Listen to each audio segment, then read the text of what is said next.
Caddis Maximus here, this time with a review and comparison of quarter-inch hex drive extensions. Since I had a nice array of these, I figured they deserve their own video.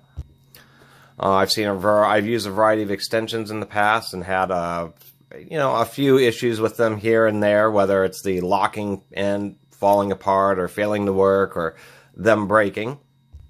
These are some of the brands that I've actually had better luck with, and then some more unique type of flex extensions.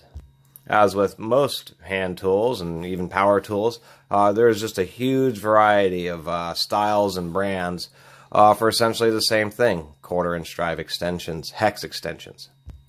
I also wanted to say thank you so much. I just hit 500 subscribers. I haven't really thought about what to do for a special or to do a special, so I think my next video, which is about quarter-inch drive right angle heads, I'll kind of have a little discussion about my channel and call that my 500 subscriber special. But I did want to mention that. Thank you so much for supporting me, and so much for the nice comments. Actually, I've deleted a few of the more vitriol or quote-unquote hate comments, and I guess you know you're going somewhere on YouTube when somebody decides to spend the time to write you a nice little hate message. And I probably should have saved those so I could have made a video in the future about responding to those comments. But quite frankly, it's been about 5 or 6, well less than 10 out of all the comments I've ever received in my entire channel, and I really, really appreciate that. Enough babbling. We have a variety of extensions here from DeWalt, Titan, Irwin, and a few off-brands. I've ended up with basically the DeWalts, the Titans, and the Irwins because they're the 3 styles that I found looking through a zillion of these at the stores that I've really liked the best. Now, with the DeWalt, we'll go and start off with them. These are rated as their heavy-duty impact extensions. I found just 2 sizes, which is a 12-inch and then like a 6-inch here. And they are indeed pretty heavy-duty. They have a nice quarter-inch hex that is then increased to a very thick neck. So these actually, you don't feel a lot of twisting force on them. And they are really heavy-duty. One of the things I really like is that they have the steel ring over the end, which really reinforces the end of it. Now, these locking extensions tend to be pretty large, and the reason you'd still have a more traditional kind of cheesy extension like this wouldn't be rated as heavy impact. You can get away with it just knowing that it's a weaker extension, but a lot of situations actually require that you have a very thin or narrow shank, and so these kind of bigger locking extensions don't always work in all situations, and you still have a use for some traditional ones. Now, the other thing about these DeWalts is they're not compatible with 1-inch bits. If you try to put them in, they'll fall way down deep, and if you just put them into the top, there's nothing that holds them in. So unfortunately, these are strictly for longer extensions, the ones that have a little notch. Another thing about these DeWalts is they're not push-in style. You have to retract it to get it to lock in and out each time. Although I do like the nice, pretty strong spring in this, and never really had an issue with this jamming up on me. They do say do not use in a drill press, which I think is interesting. This is the first time I've ever seen that printed on any quarter-inch drive extension, but you know, probably DeWalt had some people have some issues. And the reason you wouldn't want to use something like this in the drill press is it's just so long, it's nearly impossible to get it to sit absolutely straight. And as you're drilling, it can bend and break and swing around. It can be a dangerous situation. So that's why they say don't use these in drill presses. Use much thicker, more precision ground.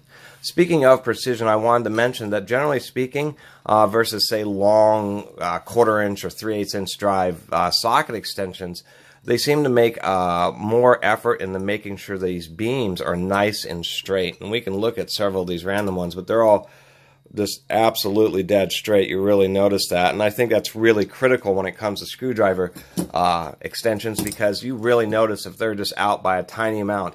Of people who are into power tools and have read reviews of, say, quarter-inch impact drivers, man, there is a ton of reviews of just all these brands where the hex wasn't machined absolutely just in the center of the anvil and the bit wobbles around, and man, that seems to annoy the beans out of people, and it does annoy the beans out of me.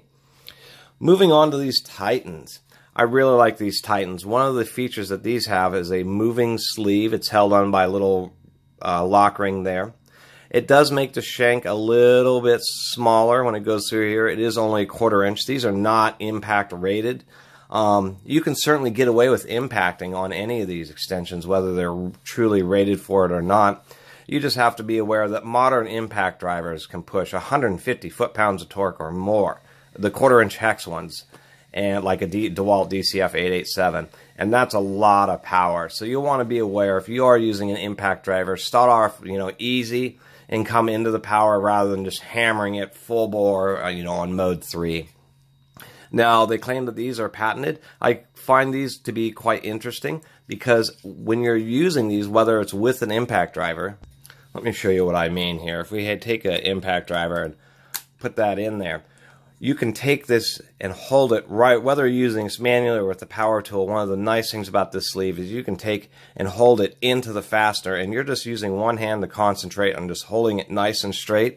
And then the impact driver, rather than trying to use it to force the bit into the fastener, you're just using it as a power wrench to turn it. Now, you don't want to go full speed. These aren't advertised to run, at the 3,000 RPM or whatever these impact drivers operate at.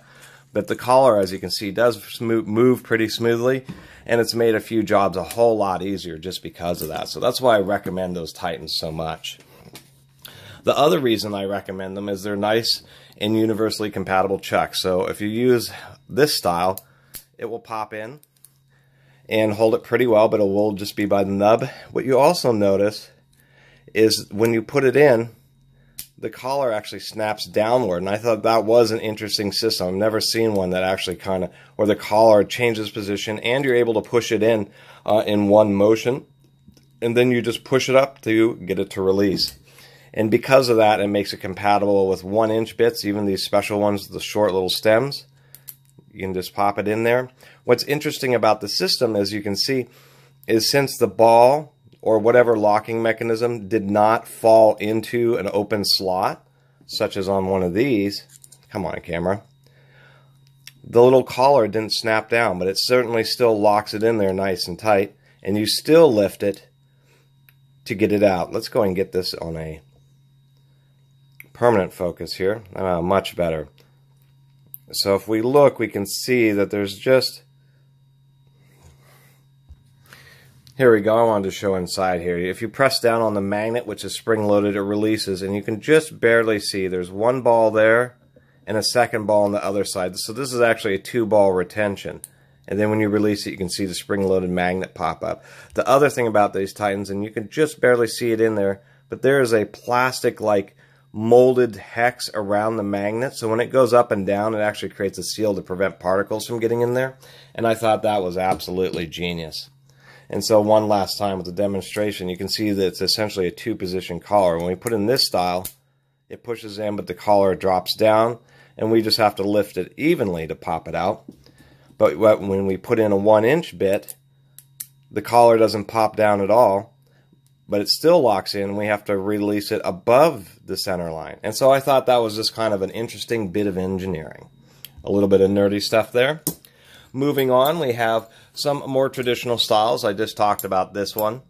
There are modifications of those traditional style ones where it's just a collar on a hex shank, which is this one right here. And this is, I've used this a huge amount of times just because I like the way it works so much. You get a very narrow system here, which will fit in a tight space, but it also locks the bit on.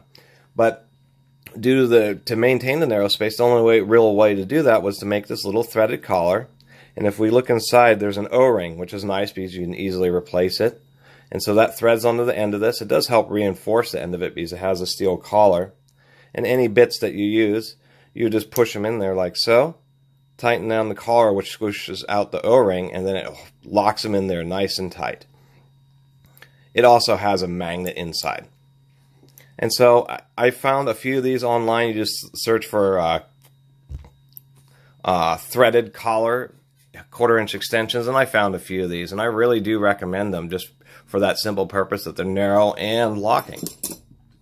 We also have these type of 1/4-inch hex extensions. Now, this is an Irwin. These are designed to use extensions for use with spade bits and those kind of light duty, like their speed bore wood hole drilling bits. These are extensions designed for those. And so rather than locking and knowing they're going to have a lot of particles and issues, they make these kind of heavy duty ones, which I appreciate.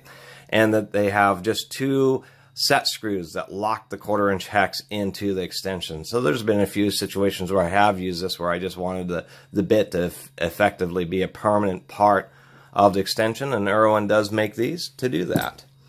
Speaking of Irwins, let's take a look at some of these. We have a old generation Irwin and we have a new generation Irwin. These both work pretty well and are pretty darn nice. The older generation was a little bit more compact and was a patented design, where this one I think is a licensed design, or the patent's expired. But they've completely re-engineered from the old to these new ones, and these silver ones are the ones that are currently available. Now, one of the changes was that these new ones can accept both the long bits with the detent, or excuse me, the little cutout for the detent, as well as 1-inch bits. Now, the old one was pretty nice and smooth, and I really did appreciate it. Even if it didn't accept the old style bits, it was so easy just to push it in. You can see that little collar pop down. And out of all the quick insertion 1/4-inch bits, that is so solid. It just seems like a really solid, and it's really, really easy and defined.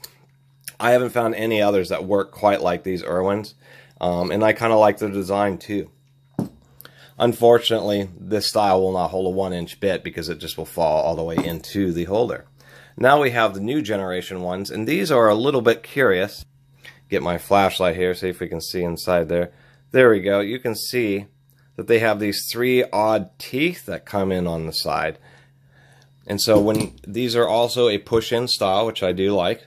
So you can just take them and push it in, but it's a bit coarser. You have to put in quite a bit more force. And this collar isn't the smoothest. That's kind of some of the issues that I've had with this. But they generally hold really well, especially with that 3-prong design. I've never seen anything like that. The only issue I've had is where this collar sometimes will get stuck and you can't get the bit back out. But that system works great for holding 1-inch bits. They are super tight. When you put it in there, this bit, if I can show you, barely even wobbles around, and as far as going in and out, it's just absolutely tight. You can see where this hasn't even been able to return all the way, so it's holding it extremely securely. And I did want to mention that, is I've had bits where for some reason they've gotten really jammed in the fastener, and they just have yanked on these, and never had an issue with them slipping out. Finishing up the review, we have a couple of these. These are the more standard extensions that people would end up using. The Walt, for some reason, uses stainless steel. They seem to hold up pretty well. We also have the Small Titan. One thing I was going to mention about the Small Titan is that it doesn't use the same collar system as the larger Titans, and I didn't understand why that was. It still holds 1-inch bits pretty well, although they don't quite lock in super tight. It works just fine. I just thought it was odd that they wouldn't use the same system on their tiny one as they would have on their larger ones. And last but not least, let's go ahead and talk about these flex extensions here. Let's zoom out a little bit. We have some real cheesy ones. This is like a Harbor Freight, and it's like coarse as gravel. I pretty much use this as an abuse one. You can know these kind of flex extensions are better or worse primarily through how smoothly they can twist. And then if you grab both drive ends, you can see how much, just with your hands, if it's going to be a weak one, you can feel it flexing, because usually these are a special type of coiled spring inside there. Now, also, most of these are designed to where this one will flex back, although some, like this Titan, are designed to stay in the particular position. And sometimes this works better, and sometimes having ones that are just a regular spring so that you can push it and thread it into certain situations are better. And that's why you want to have both styles. This, I believe, is a Tecton, and it's actually much smoother running, exponentially smoother running than that previous Harbor Freight. And it has a little spinning collar here, which I like, so it's easier to grab a hold of. And if we feel the torsion, even though this Tecton is twice as long as the Harbor Freight, you can feel that it's a far more rigid coil inside there. Now, this is the big Titan. This thing was kind of outrageously expensive, to tell you the truth. I think it was $25 for this extension. It's made pretty darn well. The one criticism, I mean, it's just beautiful aluminum all throughout. It has this nice aluminum head with a ring neodymium magnet. So whatever bits that you put in there, it will magnetize. And I thought that was genius. It does not have a quick release or a quick push in. So you have to release it like that to actually get the bit to lock in. And of course it won't accept 1-inch bits. But it's another example of Titan's kind of inconsistencies. Why would you have some extensions which are just super great, easy to push in, and then have other ones like this where you have to fiddle with it a bunch just to get the bit to insert in and out. Aside from that, it has a very thick cable. This is very heavy duty. I've used an impact driver with this and not broken it, but I haven't been hitting it hard. This is certainly not recommended for impact duty, but I bought it because it was just by far the thickest flex 1/4-inch extension I have ever seen. Excuse me, I didn't mention my criticism, was when they attached this, all they could really do was just use a swaging machine and kind of just pound that down and crimp down the aluminum fitting. I thought maybe they could have made a nicer collar, because you have this beautiful tool, and then you have what kind of looks like a, you know, some bad machine work. Is what it looks like, even though you realize that it's a crimp. At least they could have anodized over it or something, so it just didn't stand out quite as much, or even sanded it just a little bit after crimping, and then it would have looked a lot better. But this is generally the flex extension I would recommend, because it's just so easy to handle and pretty heavy duty. Alright, I think we've gone over 1/4-inch drive extensions and how they work and some of the various locking mechanisms, and there's a ton of them. I really appreciate everybody watching. Until the next video, Catus Maximus out.